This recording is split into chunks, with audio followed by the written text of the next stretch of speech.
Welcome you to our church, Faith Christian Alliance Church here in Durham.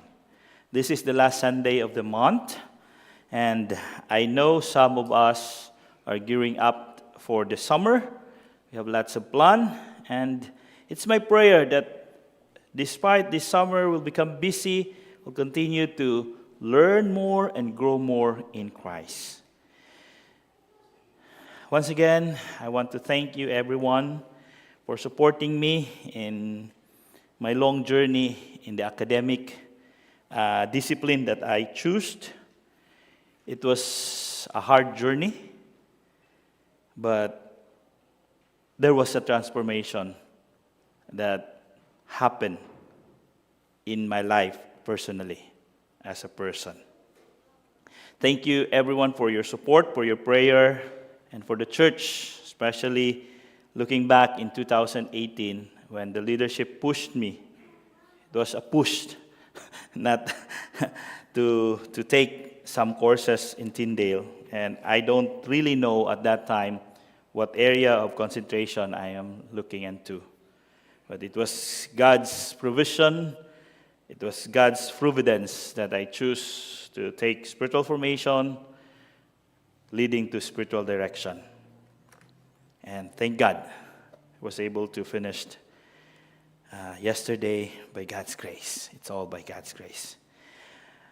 We have been talking about the life of Hannah in 1 Samuel chapter 1 and chapter 2. This is the only chapters in the Bible where Hannah her story was written. So we talk about Hannah, an example of a godly woman. Today will be the last part of our series, and we have learned a lot from her life. First, we talk how she surrendered her pain to the Lord, and how God turned that pain into blessing. How God answers or provided the things that she longs for. Then we also talked about last Sunday about how she kept her promise to the Lord. Hannah fulfilled her promise to God by presenting her precious gift to the Lord, her only son at that time, Samuel. So before we dive into the last part of our series, let's do the right hand, left hand prayer as we always. Pray that your heart, will be prepared for the word of God. And pray also for the word that will be delivered.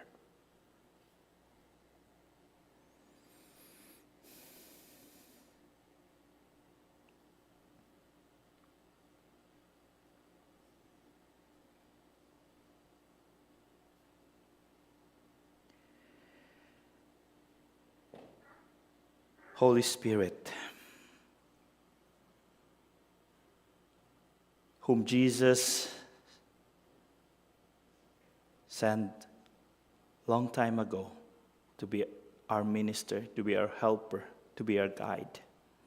Right now, Holy Spirit, touch our hearts.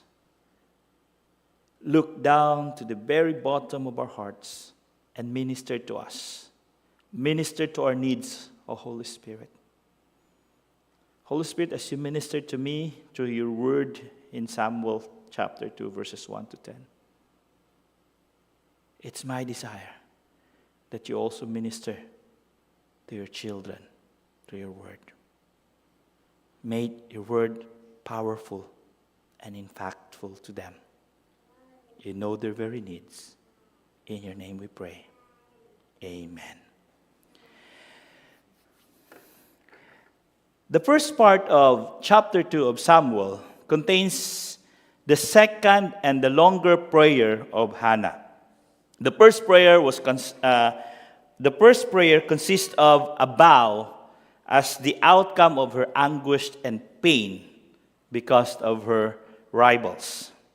The second prayer is a song of praise and thanksgiving for what God has done to her, for who God is, for what God can do, and what God will be doing. So we will be talking about rejoicing in the Lord. So Hannah rejoices in those four areas as she expresses her praises and thanksgiving to the Lord. After enduring immense pain and provocation and suffering, Hannah's prayer was finally answered. And she willingly took on that commitment of honoring her vow to the Lord wholeheartedly. Wholeheartedly, she fulfilled that promise and present her cherished gift, her son Samuel, to the Lord. We learned that last Sunday. After Hannah left her son Samuel to Eli, the priest in the temple, she could have gone off lonely. She could have been lonely at that time. Or she must have been crying really badly at that time. But instead of crying, instead of feeling alone and lonely because she left her only son at that time in the temple, she burst into a song of rejoicing to the Lord. So Hannah's song of praise and rejoicing will tell us of God's grace to undeserving people. Hannah believed that she was undeserving, but God showed her grace. God's victory over the enemies, and Hannah was able to overcome her opponents. And the wonderful way God turned things upside down in order to accomplish her purpose. In the second prayer, Hannah wasn't seeking anything. Instead, she rejoiced in God's past action into her life and anticipated what God could do. And it's all grounded on her knowledge about God. And her prayer of rejoicing was driven not only from that understanding of who God is, but also from a personal experience, a personal encounter, a personal intimate relationship with God. So let's go and unfold those passages from verses 1 to verse 10 of chapter 2, and let's discover how Hannah rejoiced in the Lord. First, Hannah rejoiced for what God has done. Verse 1. Hannah was praying and rejoicing at the same time. She was thinking of God's blessing to her home, and to the entire country, to the entire nation of Israel. She expressed her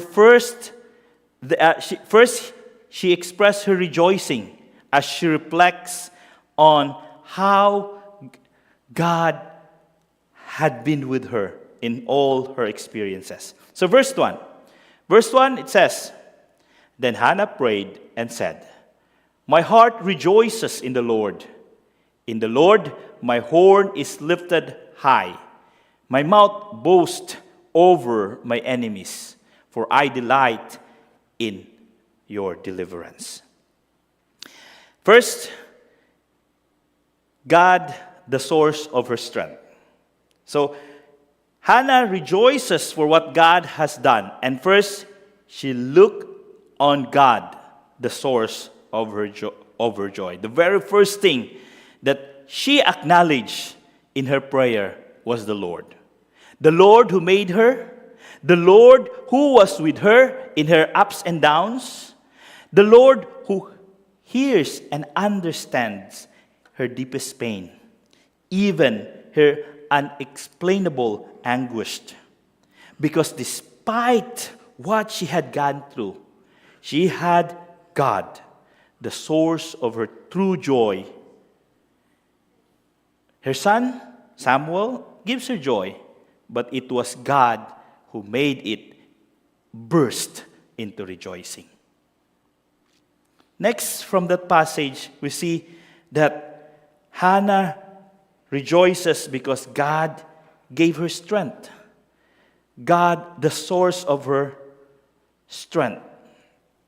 The word horn in the passage, it says, Hannah acknowledges that in the Lord my horn is lifted high.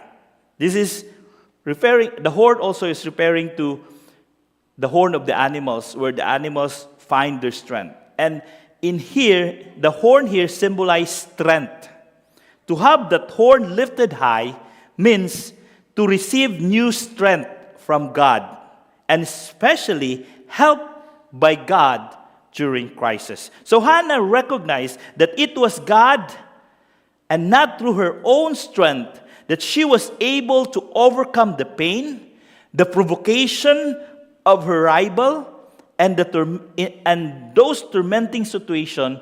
It was God who gave her strength. It was all through the Lord who lift that horn up. And Hannah recognized that strength. Then this time, she looked back that God gave her boldness. God gave her boldness. Hannah also mentioned in the verse that my mouth has opened wide to speak boldly against my enemies. What Hannah was expressing here was a mouth boasting for God's victory over her enemies. Her victory gives her boldness to testify to what God has done. Because defeated individuals will remain silent. Individuals who will hide because they are defeated and they are not willing to admit that they were defeated. But those who gain victory, those who achieve great things in God, are willing to share it for God's glory. That's why Hannah said, God opened wide her mouth and she testifies on the victory that she gained. God, and lastly in this part, God gave her deliverance. Hannah recalled how she was provoked by her rival, and now she boldly testifies that I'm so glad he saved me. She expressed with boldness that God had delivered her from barrenness and had opened her womb to bring life and hope to the nation of Israel. Hannah recognized that God was with her and delivered her from that situation, from that condition. After recalling what God has done to her, she now focuses on who God is. This is the second point that we will consider. Hannah rejoiced for who God is. Hannah knew that the character of God and exalted his glorious attributes. So she makes shift from in this part of her prayer from focusing on what God has done. Now she's moving to who God is. And this time in verse 2, she mentioned three of the many attributes of God. She said, there is no one holy like the Lord. There is no one besides you. There is no rock like our God. So first, Hannah mentioned here that God is holy. God is holy. Hannah affirms the holiness of God. The holiness of God that Hannah evokes here does not only comes from the knowledge that she acquired through the generations. Her ancestor passed it to her and tell her that this God that we worship is a holy God. No, it's not just through that. But Hannah had a personal encounter with the Lord during his sacred moment, during her time when she goes to the temple and had that time with the Lord. And as she went into the presence of God in prayer, she felt that. And she experienced and acknowledged that holiness of God. The next thing is, it mentioned there, no one like God. This praise also goes with with the holiness of God. She expresses not only the holiness of God, but the uniqueness of God, that no other God in the entire land of Canaan and in the entire universe like the God that she worshiped.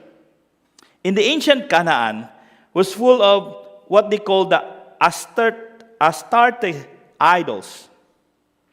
These are miniatures, small figurines, clay figurines, and people prayed to this figurine and worshiped this figurine, hoping that their fertility will increase and they will have more sons. So the people of Canaan had these small gods. But Hannah did not pray to this figurine, but instead to the Lord, to the holy God, for no one like God can truly bless her with abundant blessings. There is no one like God. There is no one like Jehovah. She also mentioned on the passages that God is the rock. She testifies that there is no rock like our God. The rock speaks here of the Lord's strength, stability, steadfastness, and magnifies the fact that this God that Hannah worshiped does not change. She knew that the God she worshiped was the only God she could depend on. For it is the characteristic of God that He will never change, and His promise will never fail. The next thing that Hannah rejoices is in verse 3. For God is an all-knowing God. In verse 3, she made a distinct manifestation of God's character. She prayed boldly. She said, "Do not keep talking so proudly, or let your mouth speak such arrogance. For the Lord is a God who knows, and by Him deeds are weighed." Hannah urged herself and those people around her to mind their words, to be careful about their words, how they say those words, because pride and arrogance has no place before God, who sees them completely, who knows everything about them and understands all their thoughts, their speech, their words, their action. Remember, we talked about the all-knowing God, the omniscience of God a couple of months ago. Hannah also acknowledged that this all-knowing God will judge all their actions, and their actions are weighed in God's weighing scale, and they will be dealt by God accordingly. So after Hannah acknowledges God's attribute, she now focuses her prayer on what God can do. So this time, Hannah rejoiced for what God can do. Verses 4 to 8a. This will be the longest chunk of our passage. In these portions of Hannah's prayer, she mentioned different reversals. That this holy God she knew and worshipped can instantly change everything. Hannah noted at least 5 of this reversal. She described some of God's acts and affirmed that the Lord can turn everything upside down. So here are the 5 things. God reverses weakness to strength.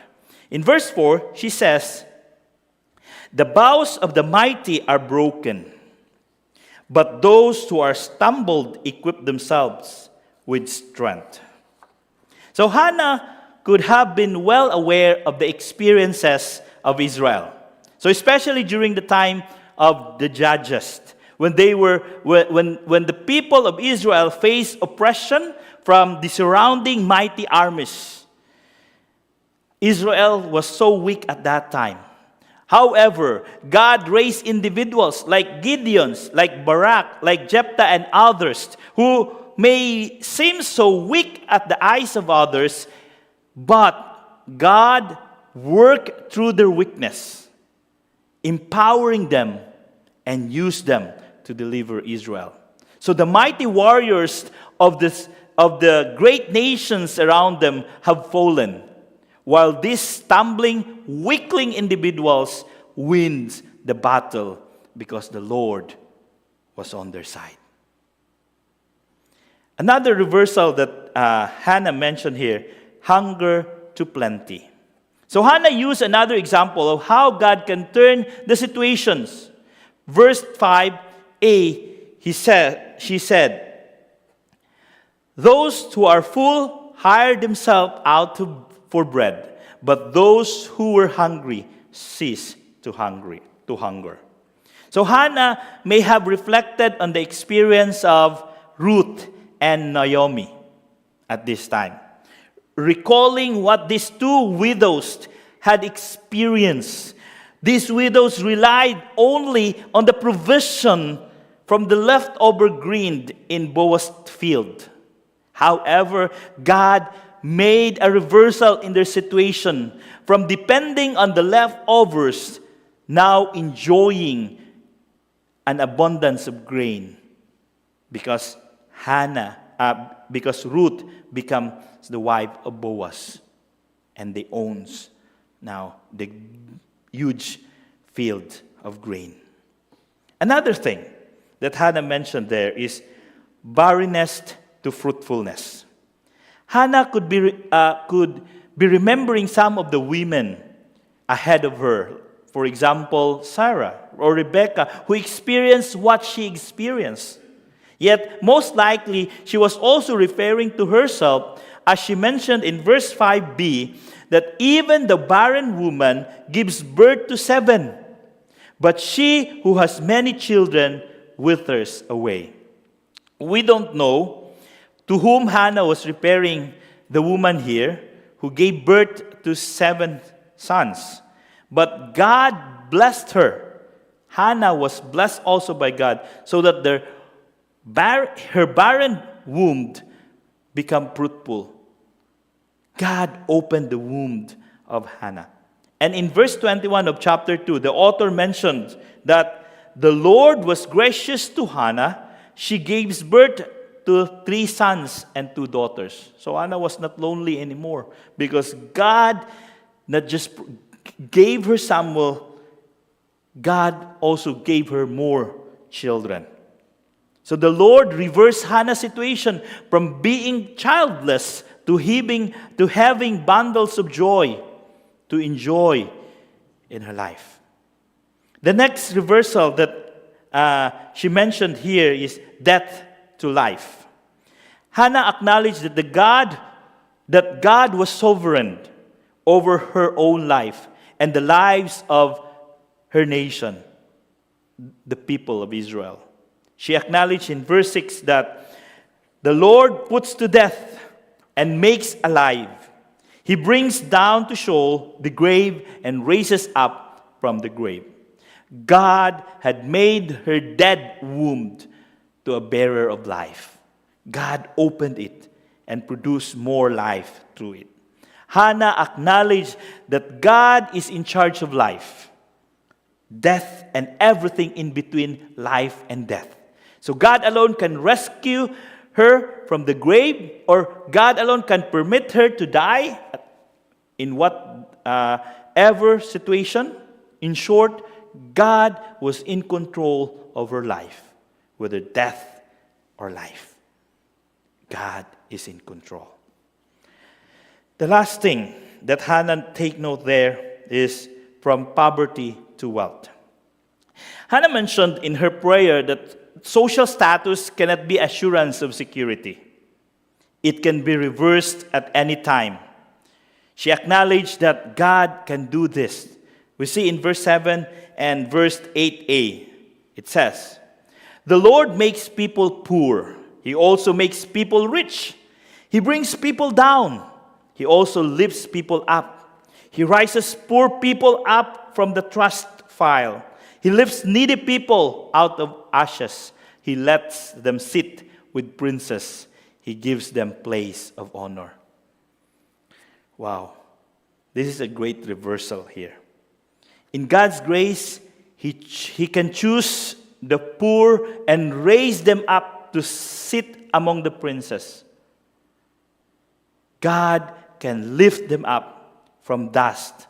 Even those people who are literally living in the garbage, God can raise them to throne and use them.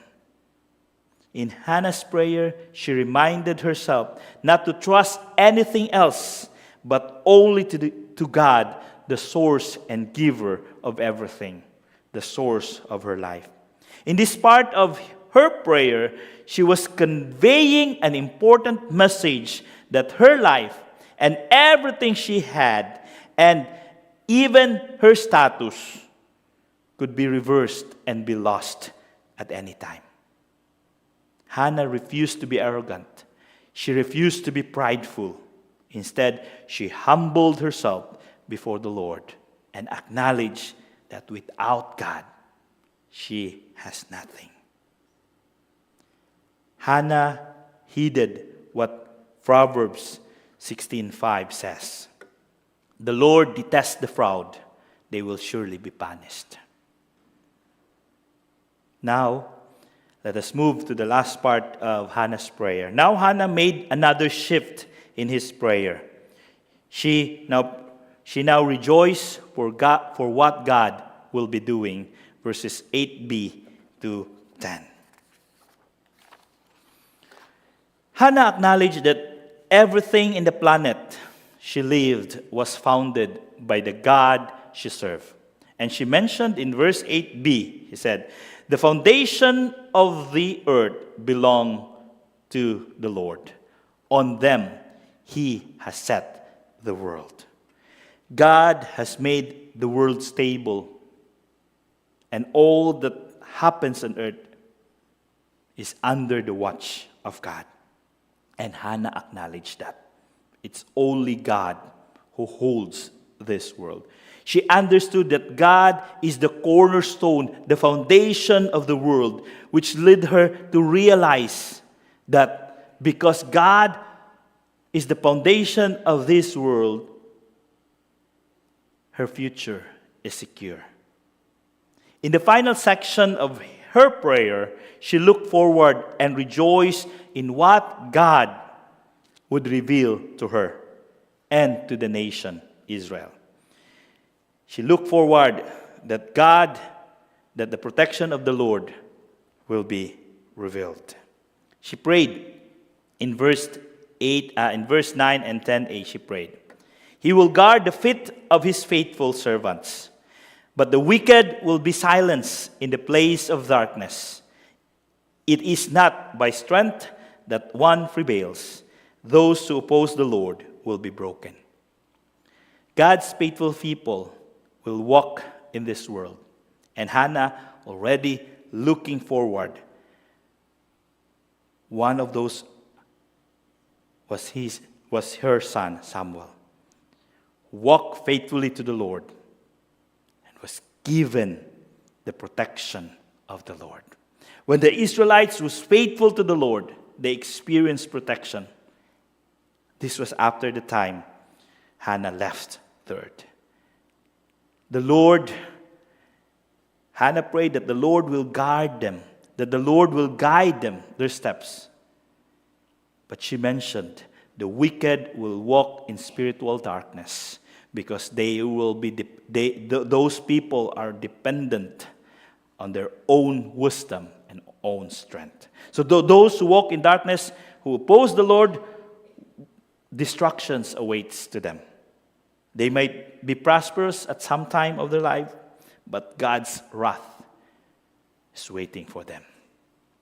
In the concluding part of Hannah's prayer, she anticipates the reign of the Lord. She mentioned in verse 10b, she said, the Most High God will thunder from heaven. The Lord will judge the earth from one to the other. He will give power to his king. He will give honor to his anointed one.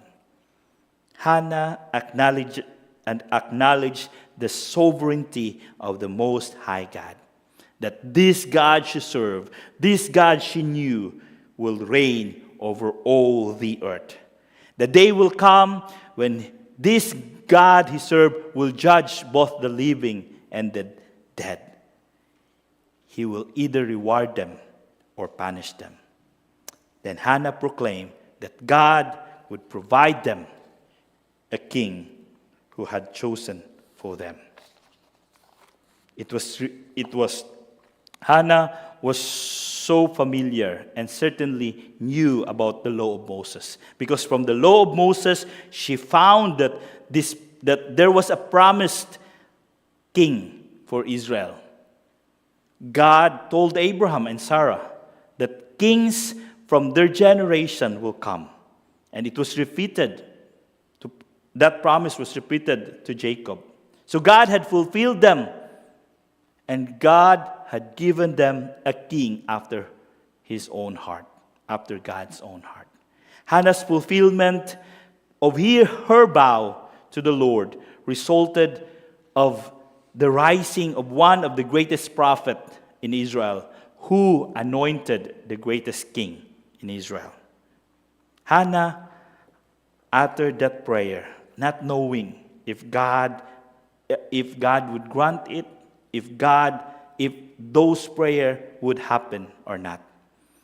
But her close relationship with the Lord gave her the confidence that God will fulfill it in His own time.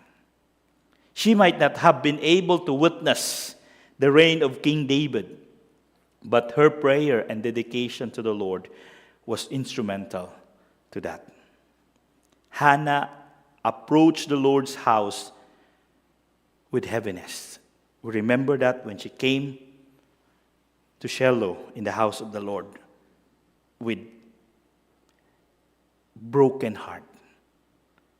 Yet after all those things that had gone through, the Lord granted her peace and joy as she prayed and surrendered her will to the Lord. Hannah's prayer of rejoicing was the outcome of her personal, intimate relationship with the Lord. She did not allow anything that would go between her and God. There was no amount of pain, and the intensity of provocation cannot turn her back to the Lord. No one could replace her love and commitment to God. Even her precious, most awaited son, Samuel, did not go above her love and commitment to God. She put it as her top priority, her love relationship with the Lord. She directed her focus towards God rather than to the circumstances she was going through and the people around her. Hannah, an example of a godly woman. During the last Sundays, we've shared her story. How inspiring this woman, this godly woman. And my question is, which aspects of her life stood out to you the most? Her prayer life? Her openness to the Lord? Her commitment? Her relationship with God? Hannah's life is similar to us. She has a problem. We have a problem.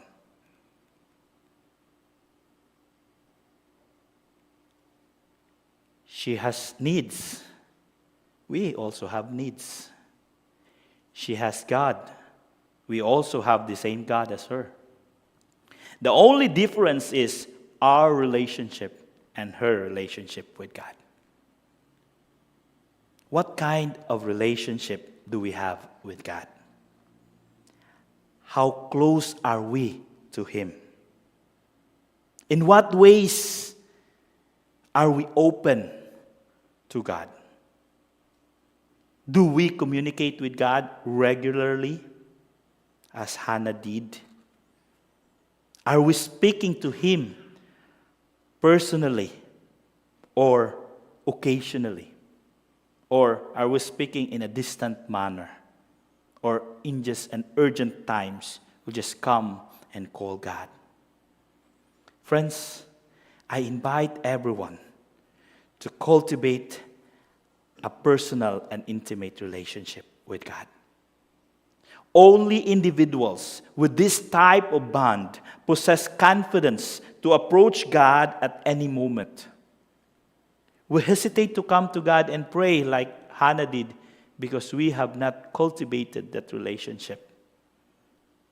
It's the same with us. If we don't have that really close relationship with our parents, we sometimes hesitated to come to them.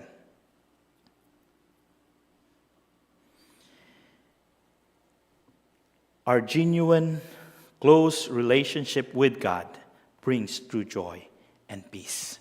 There is no trials, no amount of circumstances or disappointment can kill that joy that we have. For our joy does not come from temporary things, but it is rooted deeply with Christ in God. Hannah's rejoicing was an outpouring of joyful song due to her deep relationship with God. The Apostle Paul, who was in prison at that time when he wrote this word, he said, "Rejoice in the Lord always. Again, I say rejoice." Imagine a person who was in prison, tortured, able to say this praise, "Rejoice in the Lord. Again, I say rejoice." Saint Paul, after encountering Christ on the road to Damascus, developed a strong, deep relationship with Jesus. From then onwards in her life, he was full of rejoicing in the Lord in the midst of trials, in the midst of suffering, in the midst of persecution, in the midst of imprisonment, and in the midst of death threat. Paul remained joyful in the Lord. All of this because of the Jesus he has. And that same Jesus is what we have right now. The Jesus who can bring joy to us. The source of our joy is not what we have, but who we have. Who we have? We have Jesus, the true joy of our lives. For what we have and have gained are temporary and eventually will fade. But the Jesus that we have in our lives, in our hearts, will never change. Why? Because He's the same yesterday, today, and forever. Friends, to rejoice in what we have may last for a moment, but to rejoice in who we have will last a lifetime. Who we have in our lives. It was Hannah's deep and genuine relationship with God that allowed her to have confidence that the God she served was the one who holds her life, and that's all that matters to her. To have a genuine and deep relationship with God is not shown by how active we are in our engagement with the church and its ministry. This relationship is developed and strengthened when we spend intimate and intentional time with the Lord. Not just a spare time or a left. Let us allow the Spirit to speak to us and reflect on this moment. Look on the previous weeks, months, and years in your life and recognize those points where God has moved and have done something in your life. I invite you to pray and rejoice on those moments. I'll give you a couple of minutes in doing that. Recognize those things that God has done to you.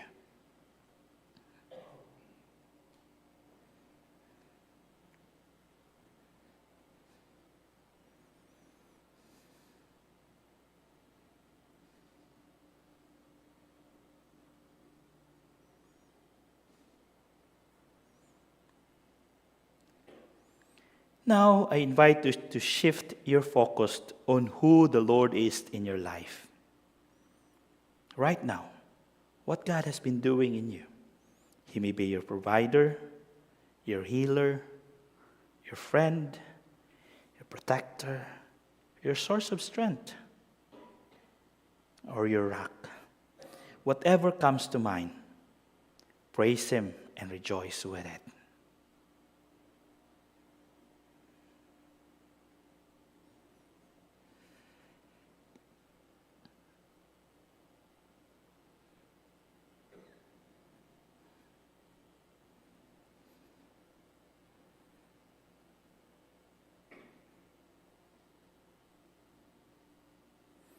This time I invite you again to shift your focus to rejoice in what God can do for you, for the people around you, and for our church.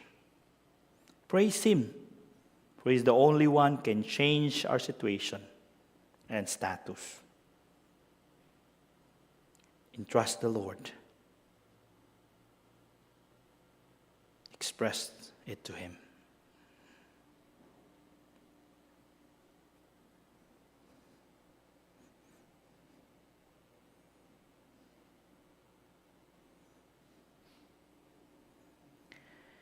Lastly, I invite you to rejoice in what God will do for you in the future. Trust Him that what He has in store for you is His best and amazing plans. Trust Him that God will continue to reign in your life, in the life of your family, in our community, and in our church in the future.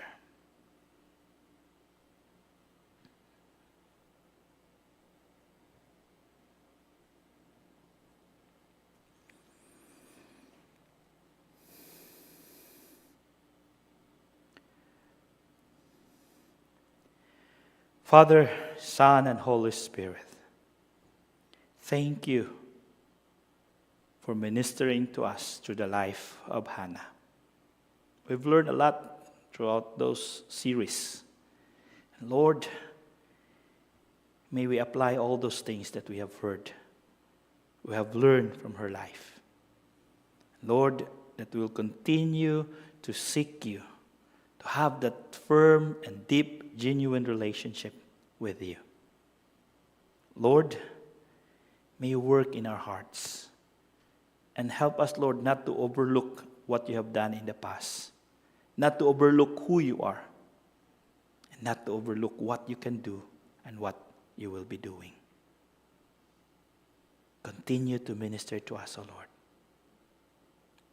In your name we pray. Amen.